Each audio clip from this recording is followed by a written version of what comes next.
Mr. Charles Blakey? Yeah, I'm Blakey. I have it in mind to rent your basement for a couple of months. Oh, what? I love that at this stage in your career, you've kind of dedicated yourself to working with early career filmmakers. You just worked with Savannah Leaf, whose work I really, really love, and now, of course, with Nadia, Further Man in My Basement. Mm-hmm. Obviously, you've worked with maybe enough directors to know, but what is it that attracts you to working with somebody whose work you've kind of not experienced before? Um, it's all in how they approach you and what they express about what they want to try to do, and then it's always a little bit of a gamble if there's not a lot of film to see. She's a accomplished theater director. She has a uncommon intelligence that immediately strikes you. She's got a great culture. She's very articulate, and just the way she proposed the project to me, I liked very much. That got my attention. And then as I started to do some research for preparation, that really sold me on the idea that she had a very personal connection to this material. Of course. And when somebody asks you to be the titular man in the basement, you can't exactly say no, can you? Well, yes, you can. You can, but you didn't. And I'm very grateful for that. I didn't. I'm trying to live with my actions. I'm so glad. Owing, obviously, you mentioned Nadia's background in the theatre. I love that you sort of exist within your own chamber piece within this film. You know, you're contained to this one area for the majority of your screen time and sort of being an ascetic in the way that Anniston himself aspires to be. How does being in a limited environment impact the way you bring a character to life? You know, when you have a very strong structure, you can conserve your impulses you can direct them in a very clear way, because if you have limited space, you are not wasting any energy defining the space. You're there. You got to deal with what is to be done. So speak more directly about it, I guess limitations are sometimes a great freedom. And that's ironic, but it's really true. So I never thought about the limitations so much, because the text and what had to get accomplished with the text was important. I mean, people don't think of text being actions, but I always see performing as action, doing things. And when I am with Corey in these scenes, we're trying to use each other to get someplace that we need to go. And that really becomes the story for me. Yeah, it's sort of amazing to think that Corey, in a sense, is sort of your only prop in the world that you're existing. He's the only thing you have to play off. And your Yes, chemistry it's is true. something really special. But it's What plenty. It's plenty. Corey's Of great. course. Yeah. Yeah, what was the kind of, did you do much work off screen together to get to the points of extremity that you had to reach? We didn't do so much. I mean, I talked with, maybe I mentioned before, Nadia gave me a wealth of things to really understand some of the issues. I needed a little educating on some of the things that the film touches on, and particularly make plausible to understand what kind of life Anniston Bennet could have had. In a funny way, I have a more imagination of how Corey's character could be. Because it's not my experience, but I have an imagination about it. But Anniston Bennet, he's had quite a life, so I had to find out plausibly how he could have been all the places he's been and done all the things that he later in the story describes. This house ain't for sale or for rent. Maybe this is a bad time. Call me if you ever change your heart.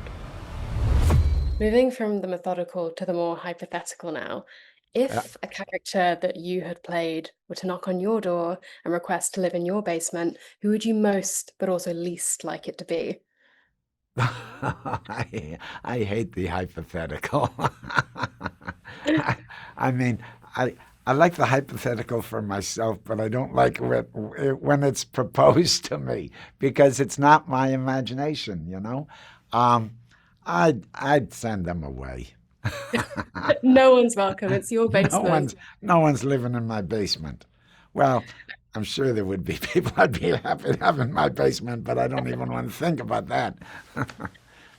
I was really hoping you would say it would at least be Bobby Peru because I honestly can't think of anyone worse to Bobby have Peru, and than you. I wouldn't even let him anywhere near my house. He wouldn't be in the radius as a restraining order, as will happen. No, no, a restraining order, absolutely. So we're a group of cinemas here in the UK and we really value the theatrical experience. This is a film Great. that will obviously really benefit from that. I would love to hear about the last cinema trip that you took that was particularly meaningful to you. Uh, I was just at I, I was just at a festival in Sarajevo, and actually it was to see a film that was opening there of mine. But it was such a great experience because there it was an outdoor screen, and 3,000 people came to this outdoor screen, and then it started to rain, and then all those 3,000 people marched over in the rain to a sports arena where they had set up an alternative screen, and they watched this film, and I watched it with them, and that was pretty extraordinary because the amount of energy and the shared experience was really quite powerful. There's something beautiful about being with other people in a dark room, experiencing in the same time what that light on the screen.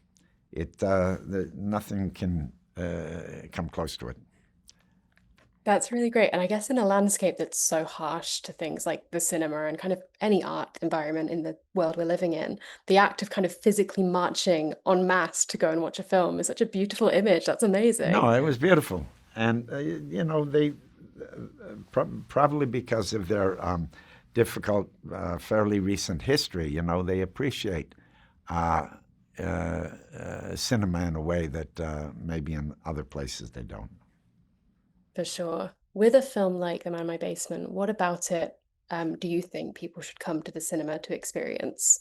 What particularly about the Ooh, I'm not so good about that. I try to do what I do, and I don't I don't have an expectation for the audience. Of course, I want them to like it.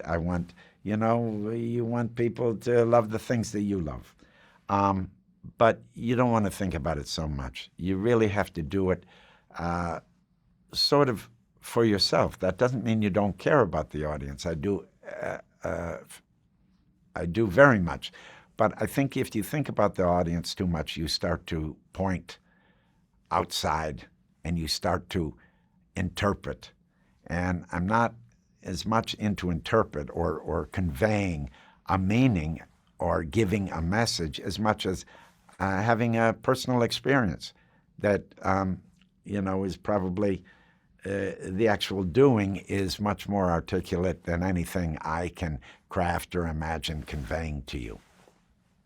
And I suppose if the doing is wrapped up in thinking about what people will be experiencing from a cinema chair, then I guess what are the intentions with doing? You've got to be in the moment. You can't think about the cinema, I suppose. It's about doing things. It's about doing things, and the world drops away. That's the beauty of being an actor. You get this opportunity to step out of the world for a little while and imagine another world, imagine another way of being, imagine other habits, other thought patterns, other feelings. Mr. Bennet, won't anyone be wondering about you? Does anybody wonder about you, Charles? We all disappear sometimes, right? You are fresh off the back of your TIFF premiere, and I'd love to know how it was connecting the film with an audience for the first time. It was amazing. It was exactly, and it was so wonderful to do a little Q&A afterwards and actually be able to just the film is a mystery and there's a lot of things that we don't want to reveal for people until they've seen it. But actually being in the room and being able to feel what that audience was feeling and discovering all sorts of new things about it, like bits that are funny that you didn't realize were funny and bits that are kind of tense. And also I think I just felt like, I think when you make a film, you completely normalize it. You're just sort of yeah, then this happens and then this happens and then something happens. And suddenly you're watching, you're going, did you know that all this stuff happens? And it's sort of not normal. Do you know what I mean? So I think it felt really good. but it feels like the beginning of the conversation about the film. Like it's back to day one in a lot of ways. Which is Absolutely. that's really cool. I was there, but I was listening to it from the back. He's seen it enough. I've seen it, but I was sort of listening because I can't. Yeah. Nobody needs to see their face that big. It's It was a I very think it's- big screen. I think it's also with the audience. I think it's such a great thing. But once you give it away, you give it away. Yeah. You know, and I think that's, like you said, that's where the conversation starts. And so it's always just great to hear, especially the TIFF audiences, because they're so invested in film. And so, I was in the audience. There were moments where it felt like people wanted to laugh but didn't know if they could or should, and that was really cool. This tension between some of the moments inside the audience, and then sometimes they did just laugh because something was so. Yeah, I think there's just like a lot of absurd. tonal shifts, and actually it was quite fun watching an audience go, oh, I think this film is this, and then it kind of switches, and you're sort of like, oh, can I laugh? Because somebody just said something that was really off color. Right. You know what I mean? And actually I was enjoying the kind of bumpiness of it as an experience. It feels very unusual, actually. Totally, and that's the beauty of playing something in a cinema audience, I guess. It's just teaching you new things about the thing that was so close to you. That's really beautiful. Yeah. The film really beautifully considers the cultural artifacts that connect us with our heritage and bring us closer to where we came from. And films can sort of do this too. I would love to know for each of you if there is a film that sort of acts as a sacred relic for you and your families. well, that's a good That's a good question. It's a deep one. No pressure. Cultural relics in our family, like just sort of. Something that you hold really close. Yeah. I think cinema can be like, they're also like heirlooms that you sort of pass down, like, but for me, it was Malcolm X growing up, Spike and Denzel's collaboration, among many, but it's something that I know a lot of my family members like sort of look to because we're not necessarily cinephiles, but we, the performances, the auteur, like it's just I have a couple. The Color Purple, because I grew up on it and seeing Whoopi just look like me and so raw and vulnerable and soft, and then watching that arc of her becoming, stronger and inside of herself. So that was big for me. And I have a couple. I think that I always try and look to kind of black directors from the 60s and 70s. I grew up watching a lot of those films, but also I think now, those things that I just thought were like important to me and my family are actually things that have formed me as an artist, because I think the second that you kind of look to your creative ancestors and you go, oh, this man or this woman was doing this, I'm much stronger to make this thing now, knowing that somebody did it before me. I think probably and this is actually a very relevant reference to this film, is Charles Burnet's Killer of Sheep. There is actually a shot in the film that is a direct reference to Killer of Sheep.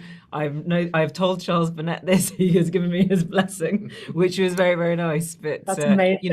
It's just such an important film in terms of like that kind of African American realism, but also goes into something so much more kind of psychological about what it is to be depressed and black. That was a really big one. But also all of the kind of West African directors, Osman Sembène, Med Hondo, Diop Mambéty. These are like so important to me. But also just like Mati Joe, Atlantic.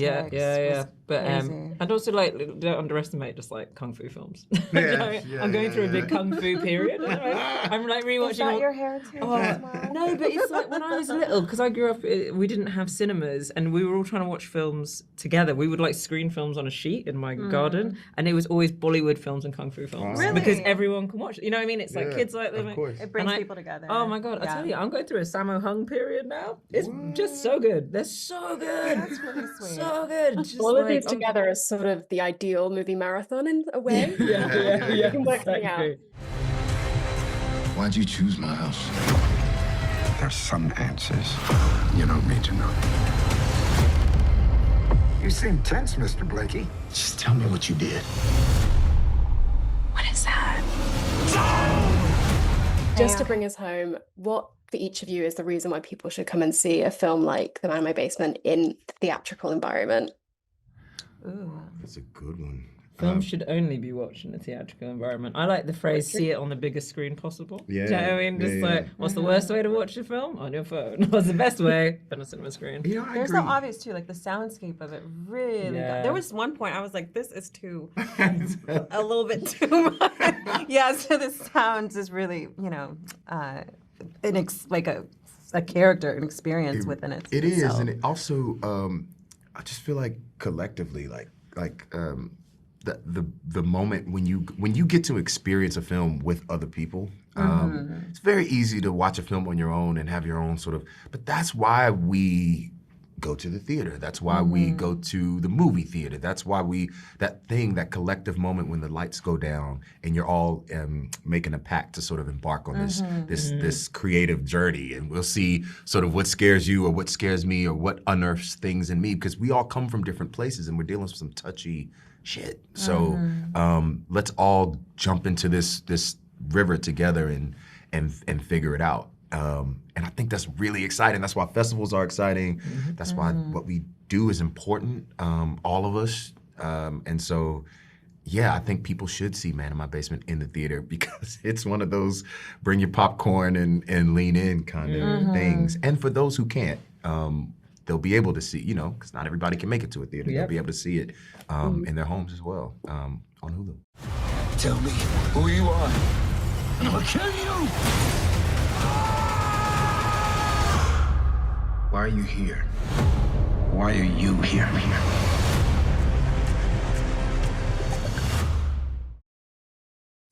Thank you for watching Picture House Cinema's unique video content. Hit the subscribe button to be kept up to date with our movie news, cast and crew interviews, highlights, trailers, and lots more.